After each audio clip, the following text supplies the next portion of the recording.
The police over there told me that they're not going to come in. The police told you over there they're not coming in? Yeah, they said that they're going to switch up their, what's it called, captain from a different precinct. And maybe he has to, but theoretically that might not even come in here tonight. They're not sure. Well, they can't expect everyone out in one day, can they? No, they can. That's just I mean, you're talking about people that have limited resources. Yeah, accessibility and resources. The city said that they're helping us. They sent 1 truck down and 3 people. You got 150 people here to 500 people at any given time. Yeah, and at the rate that I see things moving, it's not going to be today. Yeah, if they give us time, it won't be today. I was talking to another gentleman, and his theme, from his point of view, is the issue of inequality.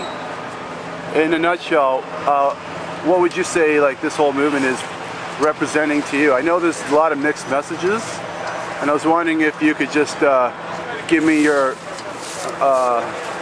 People need a place to live. When you come down to the ground roots level at any Occupy in any of the 85 countries or 1,400 cities, yes, you see a reality of people meeting each other's needs and deciding decisions around each other's needs on a grassroots scale. These are people meeting each other's needs. The medium is the message, as Marshall McLuhan said. Yes. We are living in tents, in the grass, on the grass, under the trees, in a downtown city park. We need our needs aren't being met otherwise. Women who I've talked to don't feel safe in the women's shelters. They feel safer in our genderless safe space here. Yeah. The men's shelters are full. We offer them a tent here. I don't have access to food or rent without working my ass off at some shitty corporation. Yeah. That is unaccountable to the way that I work. Do you feel that that the system allows you to get ahead on a minimum wage? Or definitely not. That's a rhetorical question.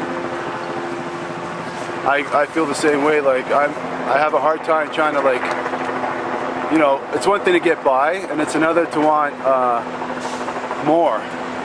You know, like that's what everyone wants. They want more. Well, like wanting more for someone who has a house or 2 houses and is paid for already, compared to someone who's wanting more when they only own 1 tent and 2 sleeping bags. Yeah. Even if it's just a safe place to store it, you can't equate them. It's like, I've heard a statement, violence against the oppressor is different than violence against the oppressed. If you are fighting back to defend yourself, is that the same as someone fighting you to take something away from you? Yeah. No, it's not. In all contexts. Well, I mean, the lack of opportunity is a big issue that I see. I mean, you know, it's one thing to lose your job, it's another to have to go into debt to get an education, to try and find another job. Yeah. So, I mean, would you say that's another strong issue? That very strong issue. It seems like you know your issues. Yeah. It seems like you're here with us with your video camera. It's really great. I appreciate that. Well, I'm trying to share in the experience, and for those who aren't here, I hope that they'll have an opportunity to go online on my YouTube channel. Yep. And, you know, view it for themselves to try and...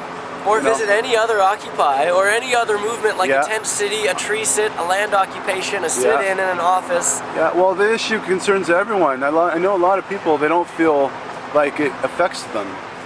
Yeah, you're not the 1%. We have a little bit of 1% in all of us because we all have ego and power shit. Yeah. But more than likely, anyone watching YouTube is not the 1%. Yeah. And if it is the 99 and the 1%, well, how is it possible for the 1% to control 99? Power.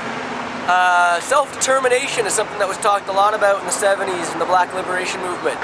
Self-determination is something that I see a lot of people struggling with here on the grassroots level of walking through any city or neglected park, including myself, who's an articulate, able-bodied, privileged individual.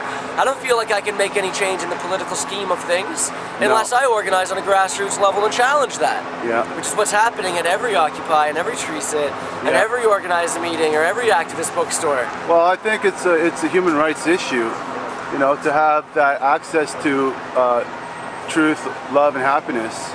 You know, I mean, the human right is always there. It's whether or not we have access to the liberty.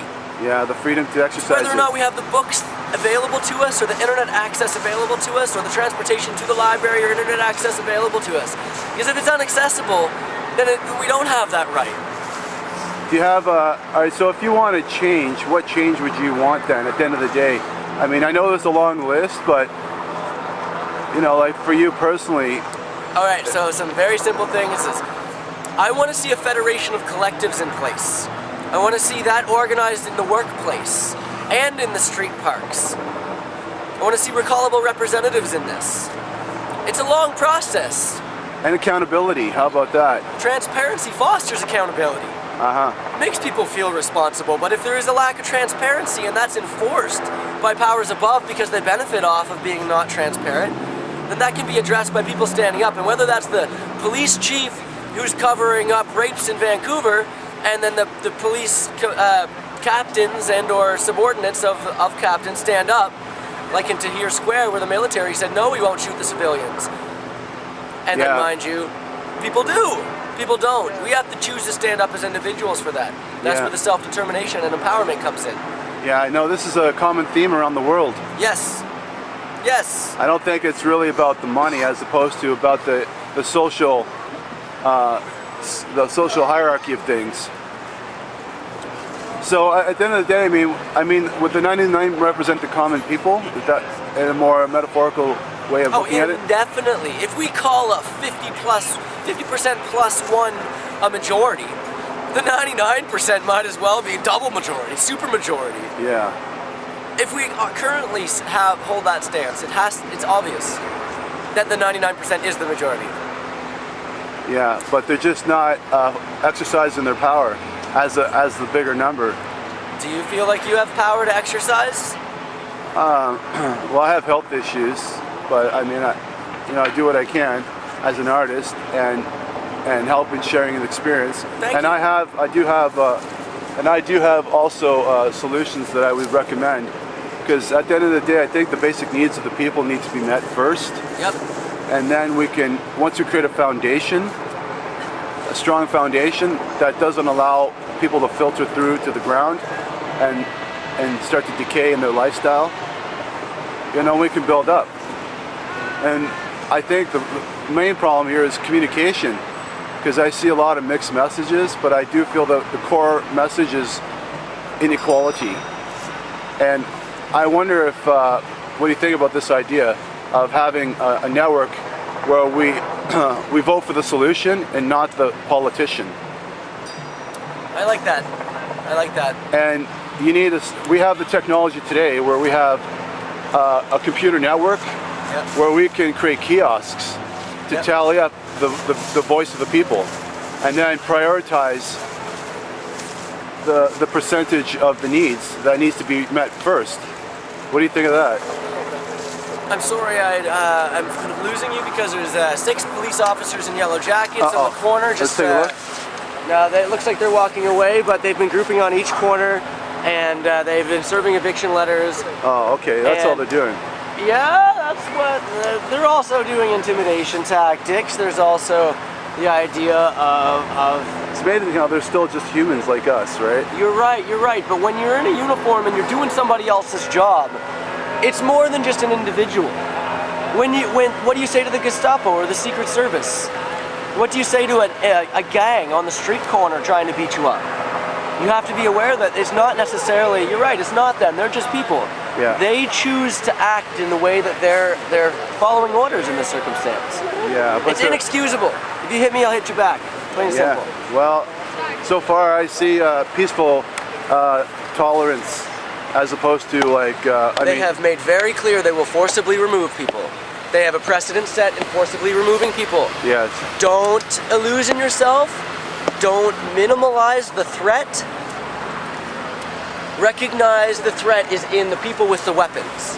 We have to address the power struggle first, then, before we can actually implement the change we want. You are right.